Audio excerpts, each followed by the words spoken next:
All right, we're still out here at Spooky Nook Sports in Lancaster at the Elite Coaches Convention. I'm now joined with Tina Whitlock, who's the battery coach for the British national team. Tina, thanks for joining me. Thank you. I'm very happy to be here. I've been to Spooky Nook. This is my third time, and every time I come back, there's something new.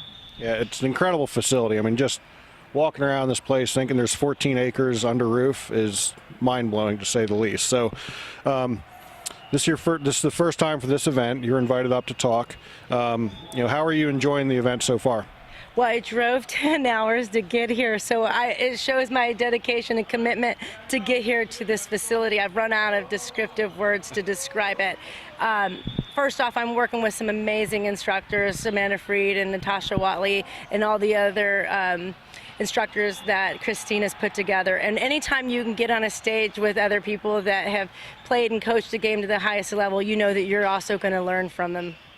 Without a doubt. And that's one thing I've noticed. A lot of the instructors are actually sitting in on other sessions, which I know for me, I mean, I've been coaching for 30 years, but I never for sure have felt like I've learned it all by any stretch of the imagination. So I love when I see people of your caliber who are still sitting in on other sessions and trying to continue to learn. So just tell me about that kind of constant education process as a coach. Well, the game never unfolds the same. You can take the field 5 days in a row and you're going to have a different scenario and outcome every time. And so you have to truly be a student of the game. And that's where passion and commitment come in, because if you're passionate and committed about the things you love, you're going to continue the learning process. We're never really going to master this game, and I think that's the challenge, is we're always trying to find a new way to approach the game and a new way to say things for our athletes to gain a better understanding. Awesome. And like you said, the game is constantly evolving. Before we started the interview, you were telling me about you were part of the first SEC championship team at South Carolina. And you mentioned how you didn't really know how historical that was at that time. So just kind of looking back on your journey, would you ever thought that the game of softball would have carried you the way it has, and the way the game itself has evolved, where now you've got regional games being televised constantly. There's games shown on ESPN. You got a national professional league now. Just looking back, how do you see that involvement? Did you really think it would come as far as it has?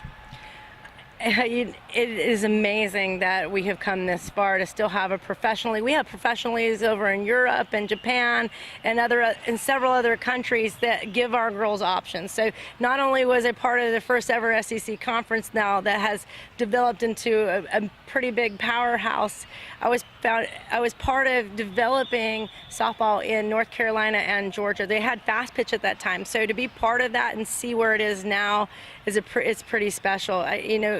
The youth, as a youth, you never realize just how crucial you're going to be in regards to building a sport. And I had no idea what I was doing. I just knew I loved the game.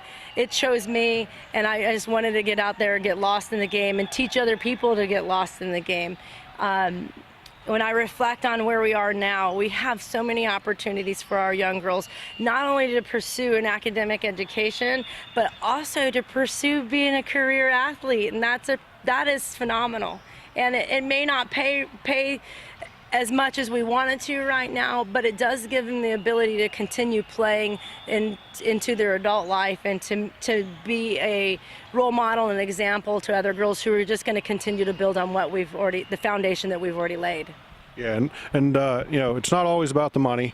We talk all the time, the opportunity of what we get to do for our foundation, where if you do what you love, it never seems like you work a day in your life. And I think that's really where, being around yourself and some of the other instructors, you really just appreciate the opportunity that you have, that you can actually even make a living doing this. It's pretty amazing in and of its own right. So tell me a little bit. You've been, I believe, 2 years now coaching the British national team.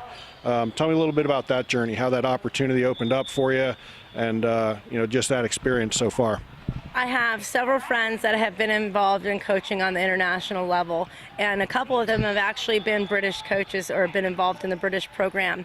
And when the job, I'd always told them that I wanted to coach on the international level. However, I was very early in my years of starting my family, so I wanted to give it some time.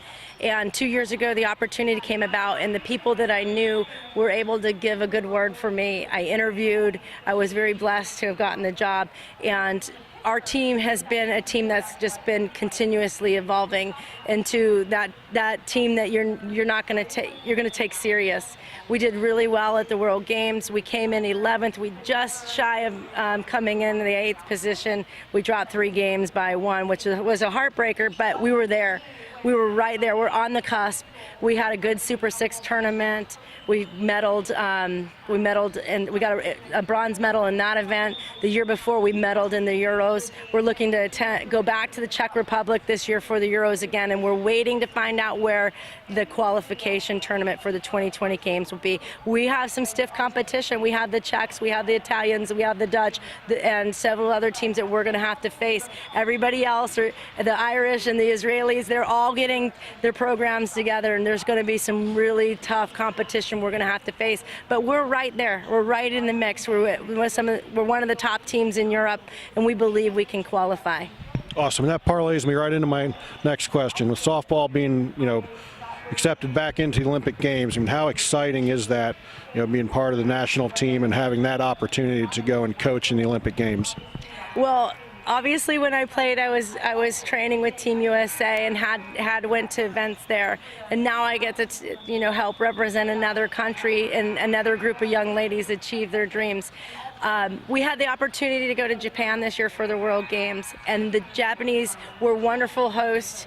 And I know they're only going to do an even better job. I really don't know how they're going to outdo themselves, because they've just got a fabulous baseball and softball culture over there, and they're going to make sure the experience, not only for the players but the fans, is phenomenal. So we're right there, and I feel very positive about things. Awesome. I might have butchered that one. We can cut that. That's good.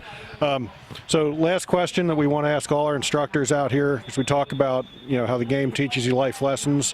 What's one of the greatest life lessons the game of softball has taught you? There's so many, but if I was to just say one right now, it would have to be the lesson of perseverance. Once I graduated, life took a turn for me personally, and I found myself a single parent of 2 young boys, and the game and my faith has taught me to persevere through life's obstacles, and I think that's the great thing about this game, is the lessons do translate to life. Yeah, without a doubt. Thanks again for joining me. Good luck with the national team, and good luck the rest of the weekend here. Thank you very much.